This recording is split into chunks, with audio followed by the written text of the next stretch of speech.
الكون يزول ولا تمحى في الدهر صحائف سؤددنا بنيت في الأرض مساجدنا والبيت الأول كعبتنا. The next thing, you didn't ask this one, but the people say Wahhabi. Catch yourself before you say that. Stop yourself. The other word I told you is the Arabic word, so is this. It means to bestow, to give. Al-Wahhab, if you say Al-Wahhab, you must be very careful now. You just said Allah's name. Allah is Al-Wahhab. He is the bestower, the ultimate bestower. So you don't take Allah's name and play with it like that. What really happened over 200 years ago, there was a student of knowledge who memorized the Quran when he was not even a teenager yet. He studied all of the fiqh, jurisprudence of the Hanafi. Then he began to study others. And his father, who was a scholar, told him to stop. Just stay with what we have. He said, I want to learn the others. His father almost disowned him because of it. It was very upsetting. You know, don't do that. But he wanted to learn all of it so he could understand, and he began to learn quite a bit. He became convinced that he needed to learn more, and he discovered through this learning that the people of his time were making a grave mistake. I used the right word too, because they were worshiping at graves. They were literally going to graves and calling upon dead people to help them. Righteous people, good people, but they're dead. And even if they were alive, what could they do? They could only make dua for you.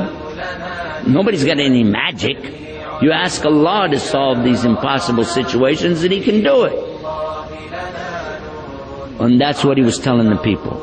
And some of those who were making money or getting good position in the community out of these grave worshiping deals took exception to His group because they came in and kicked over all of these monuments on these graves.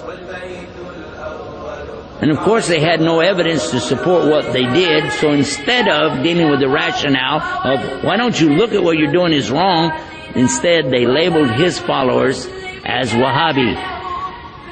Why? Because they couldn't call him by his real name. His name was Muhammad, and they would have had to say they're Mohammedans. And no Muslim would do that anyway. So they call him Wahhabi because his father was Abdul Wahhab. So he was Muhammad ibn Abdul Wahhab, and he wrote a book called Kitab al-Iman. The book, if you read it and take the cover off and you don't know who wrote it, you'll say, this is a great book. It's very good about the belief in Allah, He's one, and the teachings that come with it. It's kind of like a workbook. It just has a few verses or something, and then tells you to go look up the rest of it. And it was given to some scholars who were attacking and saying, these Wahhabi people, so and so on. So what do you think about Kitab al-Iman? It says, it's a bad book, don't read it. It's okay. So they gave him the book without the cover on it. Didn't tell him. This is a scholar. I'm not going to tell you who. Big scholar. Current. He read it and he loved it. He said, this is the aqidah of a real Muslim, the belief system of a real Muslim. And when they said, well, here's the cover for the book, and he went, huh? And he said, astaghfirullah, I made a mistake. Big mistake. All of us need to understand that whenever somebody doesn't want to admit their mistake, it's a lot easier to point and say, he's a Wahhabi. They're so-and-so. They're such and such. Rather than admit what, and we're going to go back and look again at what we said in our speech. The king has no clothes. Ooh. All of us make mistakes. Just admit it. What is the big deal? Only Allah is free of mistakes.